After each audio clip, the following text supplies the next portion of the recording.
Hello everyone, welcome back to the channel. In this video, we will discuss about the muscles of forearm. Muscles of forearm cause movement at wrist and finger joints. At wrist joints, they cause flexion, extension, abduction, adduction, pronation and supination. While at finger joint, they cause flexion, extension, abduction, adduction, and for thumb, opposition.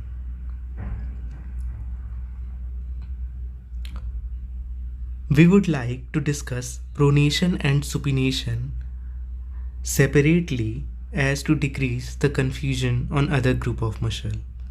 Pronation is caused by two flexor compartment muscles and one extensor compartment muscle, while supination is caused by supinator and biceps brachii muscles.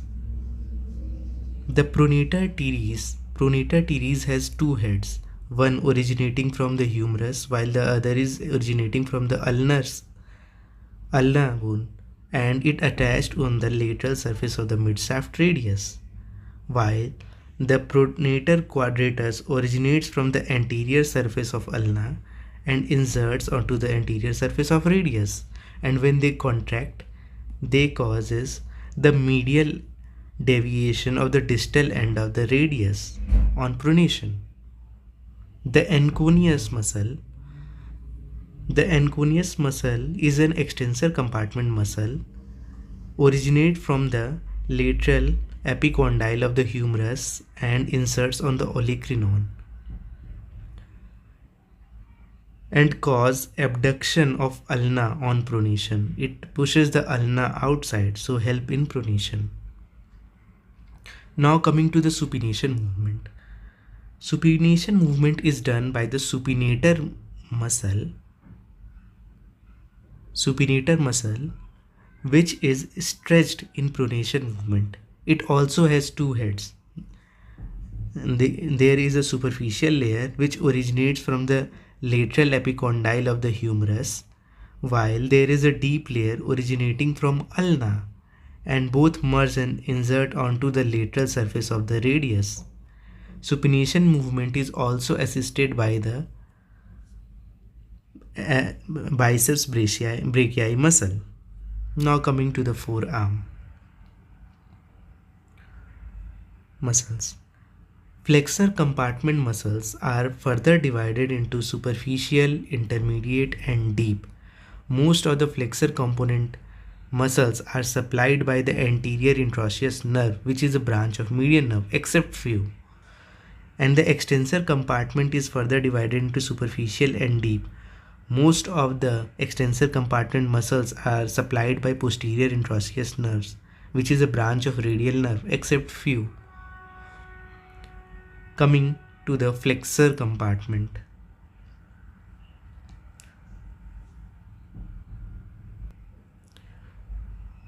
The superficial compartment has Pronater Teres, which we have already discussed. There is flexor carpi radialis, palmaris longus and flexor carpi ulnaris.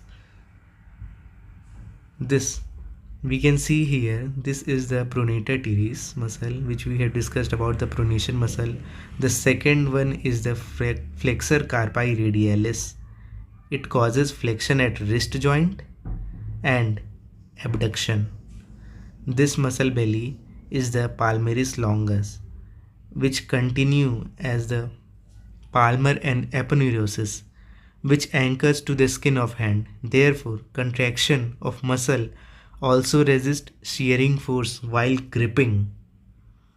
And the last muscle is the flexor carpi ulnaris.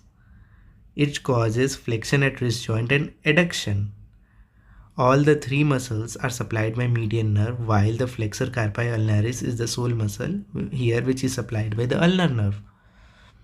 Now coming to the intermediate compartment, there is only one muscle, which is the flexor digitorum superficialis, which is supplied by anterior interosseous nerve, branch of median nerve. This flexor digitorum superficialis originates and its tendon divided into four different tendons, which inserts into the middle phalanx. Therefore, it causes flexion at wrist joint, it causes flexion at MCP joints, and it causes flexion at proximal interphalangeal joint. Now coming to the deep compartment of the flexor compartment. The first muscle is the flexor pollicis longus. Now coming to the flexor pollicis longus, this flexor pollicis longus muscle inserts at the thumb, distal phalanx of the thumb. Therefore, it causes flexion at wrist joint and also flexion of the interphalangeal joint of the thumb, as well as it will cause flexion at the MCP joint. Now coming to the flexor digitorum profundus. This flexor digitorum profundus gives 4 tendons which passes under the flexor retinaculum and inserts into the distal phalanx of index finger, middle finger, ring finger and little finger. We have to appreciate the laying of the flexor digitorum superficialis tendon and below which passes the tendons of the flexor digitorum profundus. So what does the FDP do? FDP can cause flexion at wrist joint, MCP joint, PIP as well as DIP joint. Now we have already discussed about the Pronater Quadratus. We have to appreciate here that for the FDP muscle, the lateral half is supplied by anterior interosseous nerve, while the medial two are supplied by the ulnar nerve. Now coming to the end, extensor compartment. The first muscle encountered here is brachioradialis. Brachioradialis originates from the lateral supracondyle of elbow and insert on the lateral surface of the distal end of the radius, causes elbow flexion when the forearm is in mid-prone position. We have to remember this mid-prone position. Therefore, at mid-prone position, the flexion is caused by the brachioradialis, which is counted in an extensor compartment muscle. Now coming to the extensor carpi radialis longus. The extensor carpi radialis longus, this group of muscle inserts into the base of the second metacarpal and causes extension at wrist joint and abduction. Now coming to the second muscle, extensor carpi radialis brevis. Extensor carpi radialis brevis inserts at the base of the second and third metacarpal. The function is similar to ECRL, which causes extension at wrist joint and abduction. The third muscle is extensor digitorum, which splits into 4 tendons and continue as the dorsal digital extension. It also extends wrists as well as it causes extension of the fingers. Now coming to the extensor digiti minimi, this muscle belly, it inserts into the extensor hood of the little finger and causes extension of little finger.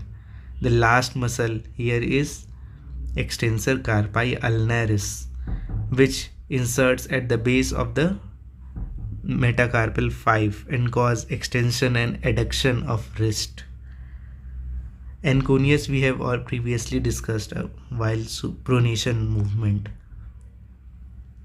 Now coming to the deep compartment of the extensor side. Supinator we have already discussed. Coming to the abductor pollicis longus. This abductor pollicis longus inserts on the lateral side of the base of the metacarpal one, causes abduction at carpometacarpal joint, and it also causes abduction of the thumb finger.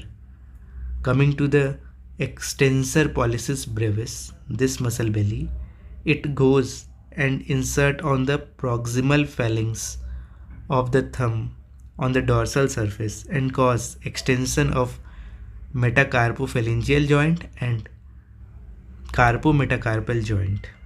Coming to the extensor pollicis longus, it inserts on the dorsal surface of the base of the distal phalanx. It extends the interphalangeal joint of the thumb, CMC, and the MCP joint of the thumb. And the last muscle is the extensor indicis. It inserts on the extensor hood of the index finger and causes extension of the index finger. That is all in today's lecture.